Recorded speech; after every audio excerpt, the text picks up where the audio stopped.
बहुत से उठापटक हुए, बहुत सी बातें हुई, बहुत से आरोप लगे, बहुत सी चर्चाएं हुई। तो फिर भाजपा जहां लोकसभा के सारी सीटें जीत गई, विधानसभा की ये 4 सीटें कैसे हारी? अनुराग ठाकुर की लीड 23,000 की है, लेकिन राजेंद्र राणा 2100 से हार गए। अगर आप कुटलेर जाएंगे तो अनुराग ठाकुर को लीड मिली, लेकिन देवेंद्र भुट्टो हार गए। अगर आप गगरेट जाएंगे, अनुराग ठाकुर को लीड मिली, लेकिन चैतन्य शर्मा हार गए। ये बड़ी हैरानी की बात है कि संगठन मजबूत था, लेकिन भाजपा हार गई। भाजपा हाईकमान के लिए भी एक सबक है, सोचने का समय है कि हर बार पैराशूट नहीं होता है। मुख्यमंत्री अपने क्षेत्र में लोकसभा चुनाव में लीड नहीं दिला पाए। उप मुख्यमंत्री मुकेश अग्निहोत्री ने दोनों सीटें भी उन्ना जिला में जिताई और अपने क्षेत्र में भी अनुराग ठाकुर को लीड नहीं लेने दी। ये वही थे जो पिछली बार इस राजनीतिक नुकसान के जिम्मेदार थे। ये आज भी वहीं खड़े हैं। उनकी मन की बात उनके मन में ही रहने दीजिए। आजकल गर्मी का मौसम है और गर्मी भी आपको पता है कि किस तरीके की पी रही है। हमने सोचा थोड़ी सी थकावट को, थोड़ी सी गर्मी को गन्ने के जूस से दूर करें, लेकिन इससे ज़्यादा एक गर्मी और दूर हुई जो फरवरी के महीने में आपको याद होगा एक राजनीति में आई थी। जी हाँ, मैं हिमाचल प्रदेश में राज्यसभा के हुए चुनाव के बारे में बात कर रहा हूँ, जब सर्दी के मौसम में यहाँ की राजनीति में गर्मी आ गई थी। नतीजा ये निकला कि 6 विधायकों ने इस्तीफा दिया, भाजपा ज्वाइन की और हिमाचल प्रदेश में लोकसभा चुनावों के साथ उपचुनावों की घोषणा हुई। कल 4 जून को नतीजे निकले और उस राजनीतिक गर्मी का भी अंत हुआ। कांग्रेस ने 6 में से 4 सीटें जीती, भाजपा 2 सीटों पर सिमटी। कांग्रेस की 34 से 38 की टैली हुई और भाजपा 25 से 27 पहुंची। नमस्कार, मेरा नाम है अरविंद कंवर और आप देख रहे हैं खबर नाउ। राजनीति की इस पूरी बिसात जो फरवरी महीने से शुरू हुई, मार्च, अप्रैल, मई, जून तक चली। बहुत से उठापटक हुए, बहुत सी बातें हुई, बहुत से आरोप लगे, बहुत सी चर्चाएं हुई, सरकार बचाने की, सरकार गंवाने की। अल्टीमेटली कल 4 जून को सरकार बची और कांग्रेस की सरकार की संख्या, जो विधायकों की संख्या है, वो 34 से 38 हो गई। लेकिन उससे भी बड़ा सवाल एक ये है कि जब लोकसभा के चुनावों के साथ विधानसभा के ये 6 उपचुनाव हुए, तो फिर भाजपा जहां लोकसभा के सारी सीटें जीत गई, विधानसभा की ये 4 सीटें कैसे हारी? ये एक सवाल शायद सब जानना चाहते होंगे इसका जवाब कि क्या हुआ होगा। ऐसा नहीं है जहां लोकसभा के साथ विधानसभा के उपचुनाव हुए वहां पे भाजपा के प्रत्याशियों को, लोकसभा के प्रत्याशियों को वोट नहीं मिले। अगर आप सुजानपुर में जाएंगे तो भाजपा के प्रत्याशी अनुराग ठाकुर की लीड 23,000 की है, लेकिन राजेंद्र राणा 2100 से हार गए। अगर आप कुटलेर जाएंगे तो अनुराग ठाकुर को लीड मिली, लेकिन देवेंद्र भुट्टो हार गए। अगर आप गगरेट जाएंगे, अनुराग ठाकुर को लीड मिली, लेकिन चैतन्य शर्मा हार गए। ये हार और जीत, इसके कई मायने हैं। राष्ट्रीय स्तर पे भारतीय जनता पार्टी सरकार बनाने जा रही है, एनडीए की सरकार बन रही है, लेकिन भाजपा के आंकड़े गिरे। भाजपा के आंकड़े किस लिए गिरे, इसके ऊपर हम कल चर्चा करेंगे राष्ट्रीय स्तर की राजनीति को लेकर। आज चर्चा करते हैं कि हिमाचल प्रदेश में ऐसा क्या हुआ। जब इन 6 विधानसभाओं के लिए चुनाव घोषित हुए तो समझौता ये हुआ कि इन 6 के 6 जो पूर्व में विधायक थे उनको एज इट इज भाजपा में शामिल करके भाजपा की टिकट से चुनाव लड़ाया जाए। कई जगह पे संगठन ने इसका विरोध किया, कई जगह संगठन में इसको लेकर चर्चा हुई, लेकिन भाजपा हाईकमान ने इसको नहीं सुना क्योंकि उन्होंने उनके साथ कमिटमेंट की थी। भाजपा 2 तरीके से इन चुनावों में गई।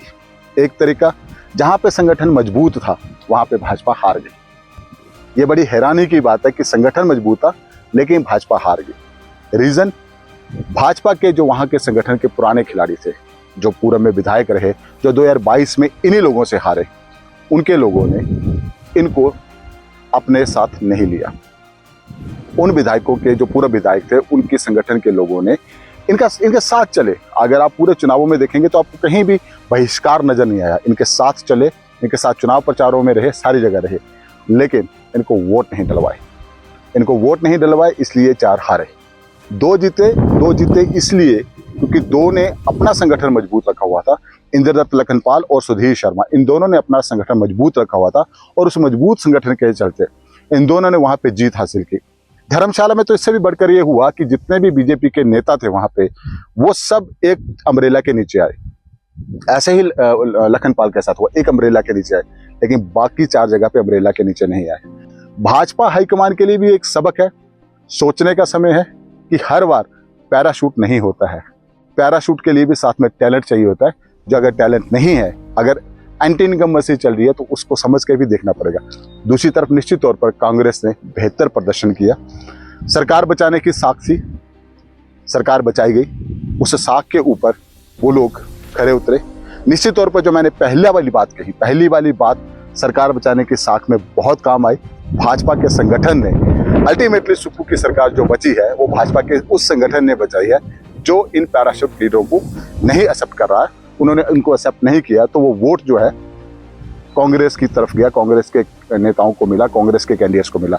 इसका मैंने आपको बड़ा एक सिंपल सा उदाहरण दे दिया कि उन क्षेत्रों में, जिन क्षेत्रों में ये उपचुनाव थे, उन्हीं क्षेत्रों में लोकसभा के चुनाव भी थे जहां पे भाजपा के प्रत्याशियों को लीड मिली है, कांग्रेस के प्रत्याशियों को लीड नहीं मिली है। लेकिन विधानसभा उपचुनाव में कांग्रेस के प्रत्याशी जीते हैं। ये एक इस पूरे चुनाव का क्रक्ष है। दूसरी बड़ी महत्वपूर्ण बात मैं आपको बताता हूं, मुख्यमंत्री अपने क्षेत्र में लोकसभा चुनाव में लीड नहीं दिला पाए। मुख्यमंत्री के जिले में 2 विधानसभा के उपचुनाव थे, सुजानपुर में और बड़सर में। मुख्यमंत्री एक सीट पे जिता पाए, एक सीट पे नहीं जिता पाए। दूसरी तरफ चलते हैं ऊना में भी 2 सीटों के ऊपर उपचुनाव थे, कुटलैहड़ में और गगरेट में।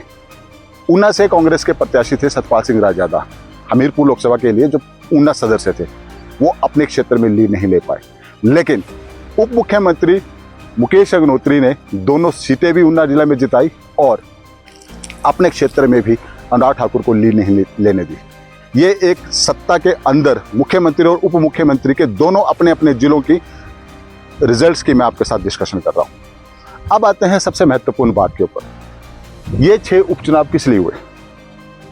राज्यसभा की सीट के लिए, हर्ष महाजन को जिताने के लिए, या जिन आरोपों के साथ इन 6 लोगों ने और प्लस 3 विधायकों ने जो उपचुनाव में अभी जाएंगे, निर्दलीय ने बात कही सरकार के सिस्टम के खिलाफ, मित्रों की सरकार का जो नारा चला, मुख्यमंत्री के आसपास के दायरे की लेके जो चर्चाएं हुई, जो पिछले 4 महीने से बातें हुई, सोचने वाली बात अब यह है कि क्या इन चुनावों के नतीजों के बाद 34 + 4 38 होने के बाद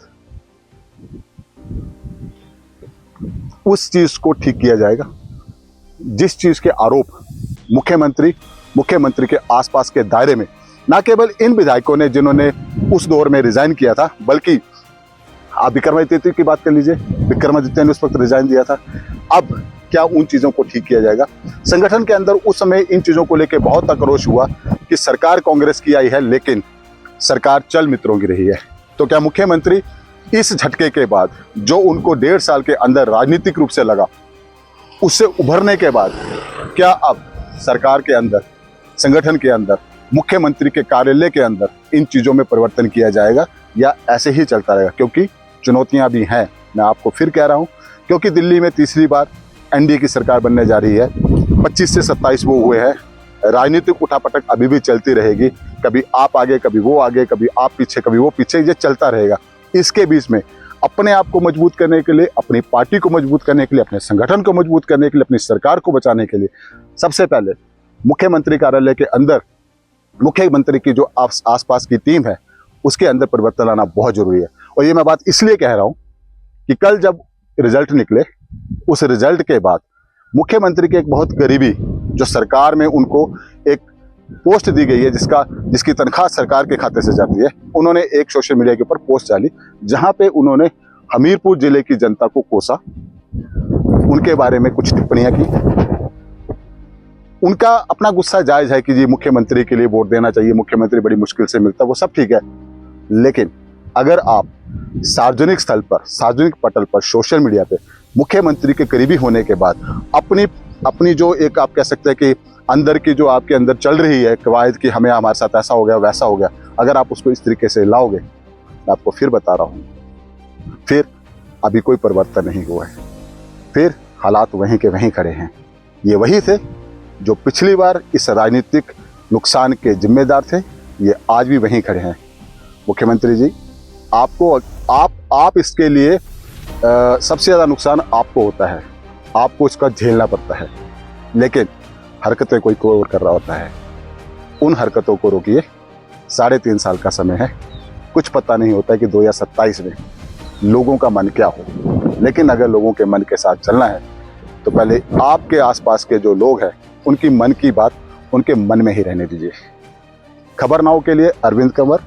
फेसबुक पे जो लोग इसको देख रहे हैं वो प्लीज़ लाइक और फॉलो करें, और जो यूट्यूब पे मेरे साथ हैं वो इसको यूट्यूब पे लाइक करें, सब्सक्राइब करें। धन्यवाद।